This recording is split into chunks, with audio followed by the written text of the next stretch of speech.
কোরআন শেষ হবে, আর যারা বলেন কোরআন শেষ হবে। বন্ধুগণ আমার, কোরআন আল্লাহ রাব্বুল আলামিন দুনিয়ার জমিনে আমার দয়াল নবী রাহমাতুল লিল আলামিনের উপর অবতীর্ণ করেছেন। আল্লাহ রাব্বুল আলামিন তাওরাত দুনিয়ার জমিনে পাঠাইছেন, জাবুর দুনিয়ার জমিনে পাঠাইছেন, ইনজিল দুনিয়ার জমিনে পাঠাইছেন। আল্লাহ রাব্বুল আলামিন বলে দিয়েছেন এই কিতাবগুলো দুনিয়ার মধ্যে পাঠানো হলো, সহিফা পাঠানো হয়েছে। কোন একটা কিতাবের হেফাজতের জিম্মেদারি আমার আল্লাহ রাব্বুল আলামিন নাই। আল্লাহ রাব্বুল আলামিন পবিত্র কুরআনুল কারীম দুনিয়ার জমিনের মধ্যে পাঠিয়ে দিয়েছেন। আল্লাহ তাআলা ডাক দিয়া বলে, কুরআন আমি দুনিয়ার জমিনের মধ্যে পাঠিয়ে দিয়েছি, তাওরাত আমি আল্লাহ তাআলা দুনিয়ার মধ্যে অবতীর্ণ করলাম, হেফাজতের জিম্মেদারি আমি আল্লাহ নেই নাই। জবুর আমি আল্লাহ তাআলা নাযিল করলাম, হেফাজতের জিম্মেদারি আমি আল্লাহ তাআলা নেই নাই। ইনজিল আমি দুনিয়ার জমিনে পাঠাইলাম, হেফাজতের জিম্মেদারি আমি আল্লাহ নেই নাই।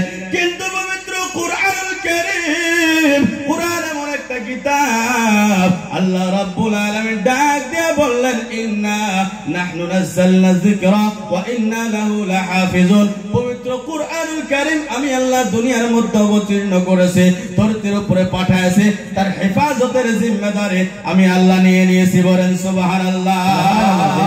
যে কোরআনের জিম্মেদারি, হেফাজতের জিম্মেদারি আমার মহান আল্লাহ রাব্বুল আলামিন নিয়েছেন। সারা পৃথিবীর বেঈমান মিলায় যদি চেষ্টা করে কোরআনের একটা হরফ মিটাইতে পারবে না, ঠিক কি ঠিক না? পারবে? জোরে বলেন পারবে? পারবে না। এই কোরআনের হেফাজত আল্লাহ রাব্বুল আলামিন নিয়ে নিয়েছেন। এই কোরআনের যারা হেফাজত করবে তাদের হেফাজত আমার আল্লাহ রাব্বুল আলামিন করবে। কোরআনের উপরে যারা আমল করবে, কোরআন চলবে, কোরআনের যারা হেফাজত করবে আল্লাহ রাব্বুল আলামিন তাদের হেফাজত করবে। বলেন পৃথিবীর জমিনে যত উলামায়ে কেরাম আছে, যত হুফাজে কেরাম আছে, সারা পৃথিবীর ভিতরে সমস্ত মানুষের ভিতরে আমার আল্লাহ সম্মানী করে রেখেছে কি রেখেছে না? আমার ভাইরা বাবারা আমার, এই জন্য কোরআন শরীফ পড়বেন, কোরআনের তিলাওয়াত করবেন, কোরআন পড়বেন। কোরআনটা না পড়তে জানলে বাবা, আজকে একটা লজিক আমি আপনাদের সম্মুখে বলে যাই। কোরআন পড়তে জানেন না, আপনি রাতের বেলা ঈশার সময় ওযু করেন, ঈশার সময় ওযু করে, ঈশার সময় ওযু করে কোরআনটা সম্মুখে আপনি রাইখা দেন, রাইখা দিয়ে পড়তে পারেন না, চোখের পানি ছেড়ে দেন। আল্লাহ আমি তোমার কোরআন শরীফ পড়তে পারি না, চোখ থাকতে অন্ধ, আমি দেখি না। রব্বুল আলামিন এই যে পবিত্র কোরআন শরীফ আমি সম্মুখে রেখে দিয়েছে, উলামায়ে কেরাম বয়ান করে কোন ব্যক্তি যদি পড়তে না জানে ওই লাইনের উপর দিয়ে যদি একটু বার করে হাত ফেরায় নেয়, আমার নবী আবার ওই ব্যক্তি যখন ওই কোরআনের আখরগুলোর উপর দিয়ে হাত ফেরাইবে, উলামায়ে কেরাম বয়ান করেছেন পড়ার সমতুল্য সওয়াব আমার আল্লাহ আমলনামায় দান করে দেয়। পড়তে হবে কি হবে না? কোরআন শাফাআত করবে, কোরআন আপনাকে মাফ করাইবে কবরে। ওই কোরআনের পক্ষে আমরা থাকা দরকার আছে কি আছে না? বন্ধুগণ আমার, কোরআনের পক্ষে থাকবেন, নবীর প্রেম নিয়ে থাকবেন, নবীর ভালোবাসা নিয়ে থাকবেন।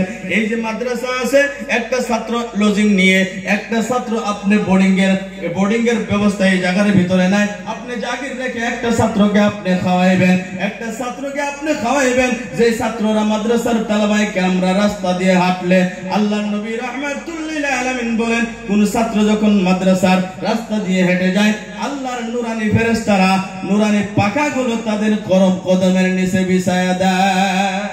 সুবহানাল্লাহ, তাদের কদমের নিচে নুরানি পাখা বিছায়া দেয়। ভাই বাবারা আমার, কোরআনের পক্ষে থাকবেন, নবীর প্রেম নিয়ে থাকবেন, আল্লাহ রাব্বুল আলামিনকে ভয় করবেন, নবীর প্রেম নিয়ে থাকবেন। বন্ধুগণ আমার, নবীর প্রেমের কথা বললে সময় শেষ হয়ে যাবে। অল্প সময় আমাকে দেওয়া হয়েছে, তার মাঝে দিয়ে নবীর প্রেমের কয়েকটা কথা আমি আপনাদেরকে বলে যাই। নবীর প্রেম নিয়ে যদি আপনি কবরে যাইতে পারেন, নবীর প্রেম যদি আপনার অন্তরের ভিতরে থাকে, নবীর ভালোবাসা যদি আপনার কাছে থাকে, আপনি কবরে যাইবেন, আপনার কবরটা ভালো হয়ে যাবে। আর নবীর প্রেম থাকার কারণে সাইয়্যিদিনা আবু বকর সিদ্দিক রাদিয়াল্লাহু তাআলা আনহু এখনো আমার নবীর সঙ্গে মদিনা মুনাওয়ারায় ঘুমায় আছে। বলেন সুবহানাল্লাহ। যদি আপনি নবীর প্রেম নিয়ে কবরে যাইতে পারেন, লাশ থাকবে, দফন করা হবে এই জায়গায়, নবীর প্রেম যদি আপনার অন্তরের ভিতরে ভরা থাকে, আপনি নিচে নিচে মদিনার মাটিতে পৌঁছে যাবেন। জোরে বলেন সুবহানাল্লাহ। दरे मुस्तफा से मिली जिसको चिट्ठी, दरे मुस्तफा से मिली जिसको चिट्ठी, पुकारेगी उसको मदीने की मिट्टी, पुकारेगी उसको मदीने की मिट्टी। कहीं दफन कर दो जनाजे को लेकिन, कहीं दफन कर दो जनाजे को लेकिन, वो पहुंचे गतैबा खिचकते खिचकते। जोरा बोलेन सुबहानाल्लाह। আল্লাহর নবী রাহমাতুল লিল আলামিনের প্রেম নিয়ে সাইয়েদনা আবু বকর এখন পর্যন্ত আমার নবীর পাশে ঘুমিয়ে রয়েছেন। ভাইরা বাবারা আমার, যারা আল্লাহর নবীকে ভালোবাসে তাদের ইহকাল পরকালে কোনো ভয় থাকে না। জোরে কোন ঠিক কিনা? ও নবীর প্রেমিকেরা দিশারা মরণের ভয় করে না। নবীর প্রেমিকেরা দিশারা মরণের ভয় করে না। প্রেম তো মরে না। নবীর মহব্বত চাই কি চায় না? একটা সাপ ঈসা রূহুল্লাহ আলাইহিস সালামের সঙ্গে দেখা হইল। একটা সাপ নবীকে কত ভালোবাসে, নবীকে কত মায়া করে। আমরা নবীর উম্মত। नारे रिसालत मुफ्ती मोहम्मद मुख्तार हुसैन साहब की नारे तकबीर, नारे रिसालत। যাই হোক, বক্তা এসে গেছে, 5 মিনিটে আমি কথাটা শেষ করে যাই। সাপের দেখা হয়ে গেল, সাপের দেখা হলো ঈসা রূহুল্লাহ আলাইহিস সালামের সঙ্গে। ঈসা আলাইহিস সালামকে ডাক দেয়া বলে, হুজুর আমাকে একটু মক্কার রাস্তা দেখায় দেন। সুবহানাল্লাহ। কোথায় রাস্তা? মক্কার রাস্তা একটু দেখায় দেন, আমি একটু মক্কায় যাইব। আমরা মানুষ হইয়া, মানুষ আশরাফুল মাখলুকাত, খালি মাটি কেনার নামে ব্যস্ত, মাটি বন্ধক রাখার নামে ব্যস্ত। মক্কা মদিনা দেখা লাগবে, যাওয়া লাগবে, এই চিন্তা কারো হয় না, ঠিক কিনা? সুদি করে হলো মাটি বন্ধক রাখা, সুদি করে হলো মাটি কিনো, নাগে ময়রে জিনু যাই জায়গা, মক্কা মদিনা দেখে না। আছে কি আছে না? আমার ভাইরা বাবারা আমার, সাপ জিজ্ঞাসা করতে আছে, হুজুর একটু মক্কার রাস্তা দেখায় দেন। ঈসা রূহুল্লাহ ডাক দেয়া বলে, সাপ তুমি মক্কায় যাইয়া কি করো? মক্কায় তোমার কি কাম? সাপ চোখের পানি ছেড়ে দিয়ে ডাক দেন, নবী গো, হে আল্লাহর নবী, আল্লাহর নবী আখির নবী মুহাম্মদুর রাসূলুল্লাহ সাল্লাল্লাহু আলাইহি ওয়াসাল্লাম পৃথিবীর জমিনে আসবে। শুনেছি পৃথিবীর জমিনে নবীজি আসবে। আমি 600 বছর ধরে আমার দয়াল নবীর ইন্তজারে আছি। জোরে বলেন সুবহানাল্লাহ। আমার রাসূল প্রেমিক যারা, আল্লাহ জপে তারা, মরে মরে না গো।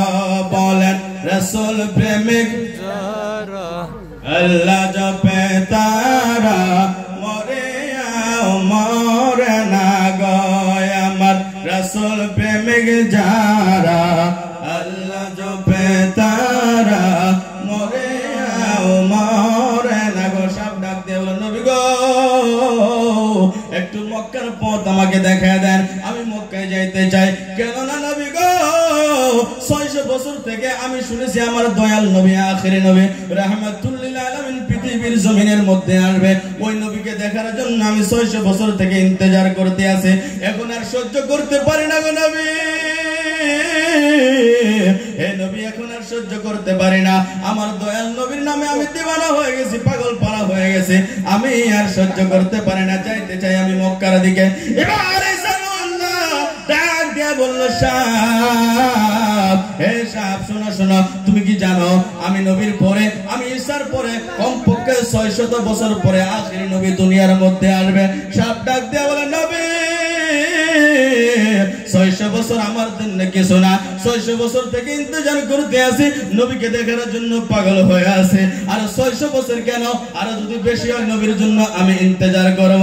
ভাইরা বাবারা আমার, আমরা উম্মত হইয়া, আশরাফুল মাখলুকাত হইয়া, মানুষ হইয়া ওই নবীর ভালোবাসা অন্তরে আনা দরকার। আছে কি আছে না? আমার ভাইরা বাবারা আমার, সাহাব এবার চললেন, ইসারুল্লাহ মক্কার রাস্তা দেখায় দিলেন, রওনা দিলেন, চলতেছেন চলতেছেন চলতেছেন চলতেছেন, চলতে চলতে চলতে চলতে মনে পড়ে গেল আমার নবী মক্কায় থাকতে পারবে না, মক্কা থেকে হিজরত করে মদিনার জমিনের মধ্যে যাইবে। অনেক লম্বা ঘটনা বাবা, নবীর প্রেমের খাতিরে কথাগুলো আপনাদেরকে বলে যাইতে আছে।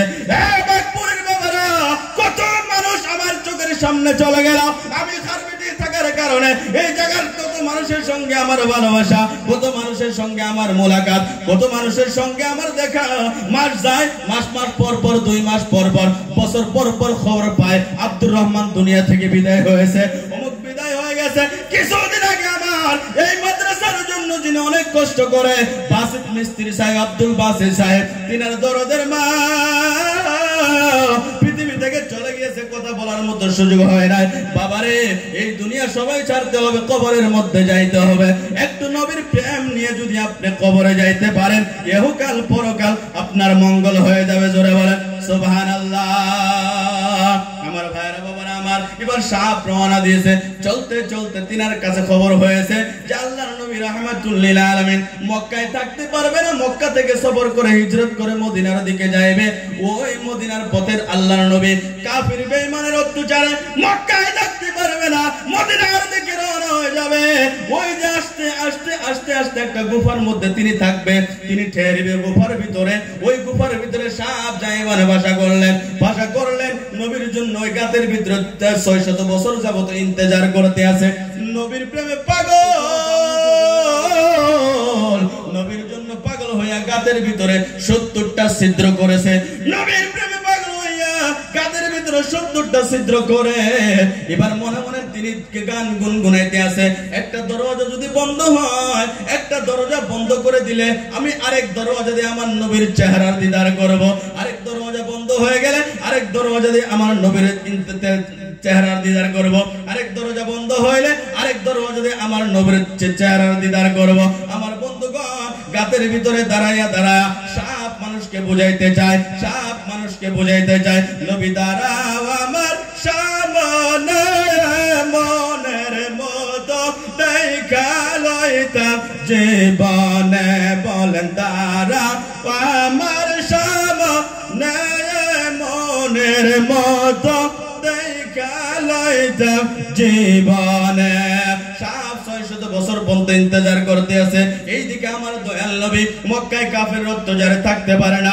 চলতে চলতে নবী আমার গুফার মধ্যে পৌঁছে গেলেন। আবু বকর ডাক দিয়ে বললেন, নবী গো, আগে আপনি গোত্রের ভিতরে যাইবেন না, গুফার ভিতরে আপনি আগে যাইবেন না। ইয়া রাসূলুল্লাহ, নবী গো, ওই গোত্রের ভিতরে হিংস্র প্রাণী সাপের কোন বাসা থাকতে পারে, আপনাকে কষ্ট দিবে। নবী গো, আপনি গোত্রের ভিতরে আগে যাইবেন না, আমি আবু বকর আগে যাই, সাফা করে দেই, তারপরে আপনি আসবেন। আবু বকর গাতের ভিতরে চলে গেলেন, যাওয়ার পরে সাফ করে দিলেন। সাফ করার পরে আল্লাহর নবী রাহমাতুল লিল আলামিন আসার আগ মুহূর্তে কাপড় সিরা ওই দরওয়াজা খুলে বন্ধ করা শুরু করে দিল, ওই ছিদ্রগুলো বন্ধ করা শুরু করে দিল।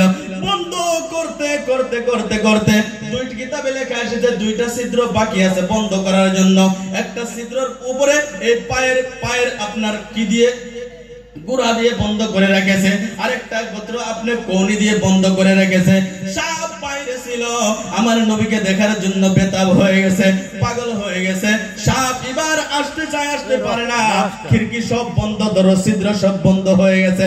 এবার সাপ আবু বকর সিদ্দিকের পায়ের ভিতরে বারবার ঠোঁট দিয়ে ধাক্কা দেয়, বারবার ঠোঁট দিয়ে ধাক্কা দেয়, বারবার ঠোঁট দিয়ে ধাক্কা দেয়। তার মানে বুঝাইতে চায় আবু বকর 6 বছর যাবত আমার দয়াল নবীকে দেখার জন্য আমি দাঁড়িয়ে আছি রে আবু বকর, একটু সময়ের জন্য পাওটা হাঁটায় নাও, আমার নবীর একটু দিদার দেখায় দাও, আমার নবীকে একটু দেখতে দাও। আবু বকর এবার মনে মনে ভাবছে, হিংস্র প্রাণী হইলে আমার নবীকে দংশন করবে, আমার নবীকে কষ্ট দিবে, জান যায় আমার যাক, আমি একটা মুহূর্তের জন্য পাও হাঁটাইতে পারবো না। জোরে বলেন সুবহানাল্লাহ। আমার ভাইরা বাবারা আমার, আবু বকর নিজের জানের পরোয়া করে না, নিজের জানের মায়া করে না, নিজের জান চলে যায় যাক, নবীকে কষ্ট দিতে চায় না। আজকের এই পৃথিবীর জমিনের ভিতরে কত বেঈমানেরা আমার দয়াল দরদি নবী রাহমাতুল লিল আলামিনকে গালি দিলেন, আমার নবীকে কত ধরনের গালিগুলাজ করা হইলো, আমরা উম্মত হয়ে তার জবাব দিতে পারি না, আমরা আমরা ঘরের মধ্যে বসে থাকি। আমার বন্ধুগণ, আমরা উম্মত হইয়া যদি কোনো বেঈমান নবীকে গালি দেয়, যদি কোনো বেঈমান নবীর উপরে অ্যাটাক করে, বলেন আমরা তার জবাব দেওয়া দরকার আছে কি আছে না? জোরে বলেন আছে কি আছে না? আমার কথা শেষের দিকে আল্লাহর নবী রাহমাতুল লিল আলামিনকে দেখার জন্য সাপ পাগল হয়ে গেছে। এবার সাপ এক পর্যায়ে যায় সহ্য করতে না পাইয়া বন্ধুগণ আমার আবু বকরের কদমের মধ্যে দংশন করে দিয়েছে। আবু বকরের কদমের মধ্যে দংশন করার সঙ্গে সঙ্গে চেহারাটা কালো হয়ে গেছে। আল্লাহর নবী রাহমাতুল লিল আলামিন মুহাম্মদুর রাসূলুল্লাহ সাল্লাল্লাহু আলাইহি ওয়াসাল্লামের ওই চেহারার উপরে চোখের এক ফোঁটা পানি নবীর গাল মুবারকের উপরে চেহারার উপরে পড়ে গেছে। আল্লাহর নবীর ঘুম ভেঙে গেল। আবু বকরকে ডাক দিয়ে বলে, আবু বকর, কি জন্য তোমার চেহারা কালো হয়ে গেছে? তুমি কি জন্য কাঁদতে আছো? আবু বকর ডাক দিয়ে বলে, নবী গো, আমাকে সাপে দংশন করেছে, তুমি কি জন্য আমাকে জাগাও নাই? আল্লাহর নবী রাহমাতুল লিল আলামিন মুহাম্মদুর রাসূলুল্লাহ সাল্লাল্লাহু আলাইহি ওয়াসাল্লাম আবু বকরের অবস্থা দেখে মুখ থেকে এক ফোঁটা থুতু মুবারক নিয়ে আবু বকরের পায়ের মধ্যে লাগায় দিয়েছেন। সঙ্গে সঙ্গে সাপের বিষ পানি হয়ে গেছে। সুবহানাল্লাহ। আজকে যারা বলে নবী আমার মতো, নবী আমার মতো, নবীর ইলমে গায়েব নাই, বলেন তাদের সঙ্গে আমাদের কোনো সম্পর্ক থাকতে পারে না। ঠিক কি ঠিক না? নবী থুতু দিলে সাপের বিষ শেষ হয়ে যায়। আর তোমাকে যারা বলো নবী আমার মতো, তোমাকে বাইটা যদি খিলায়ও দেওয়া যায়, তাও কোনোদিন সাপের বিষ পানি হবে না। ঠিক কি ঠিক না? আমাদের দেশে জিন্দার উপরে জুলুম হইতেছে, জিন্দার উপরে তো জুলুম হইতেছে, বর্তমানে মুর্দার উপরে জুলুম শুরু হয়ে গেছে। বলে দোয়া চলবে না। দোয়া এটা কি মুর্দার উপরে জুলুম? যে মরে গেছে তার উপরে জুলুম। মুর্দা কি চায়? অনলি দোয়া চায়। কি চায়? শুধুই দোয়া চায়। এখন বলে দোয়া করা বেদাত। কয় কি কয় না? এটা মুর্দার উপরে জুলুম। আমরা দোয়া করব কি করব না? সবাই বলেন চলবে কি চলবে না? জানাজার পরে দোয়া হবে কি হবে না? কবরে আযান চলবে কি চলবে না? সবাই দুই হাত তুলে বলেন চলবে কি চলবে না? আমার ভাইরা 2 মিনিট শেষ। আল্লাহর নবী সাপকে ডাক দিয়ে বলল, সাপ এ কি গুস্তাখি করলা তুমি? আমার বন্ধুকে কি জন্য কামড় দিলা? কি জন্য দংশন করলা? সাপ ডাক দিয়ে বলে, নবী গো, ইয়া রাসূলুল্লাহ, 600 বছর থেকে আমি গাতের ভিতরে ইন্তজার করতে আছে, একমাত্র অন্য কিছুর জন্য নয় গো নবী, একমাত্র আপনার নূরানি চেহারা দেখার জন্য আমি 600 বছর থেকে গাতের মধ্যে দাঁড়িয়ে আছি। বলেন সুবহানাল্লাহ। ও নবীর প্রেমিকেরা, দিশাহারা মরণের ভয় করে না, প্রেম তো মরে না। প্রেম কইরাছে আয়ুব নবী, তার প্রেমে রহিমা বিবি গো। প্রেম কইরাছে আয়ুব নবী, তার প্রেমে রহিমা বিবি গো। ওই 18 সাল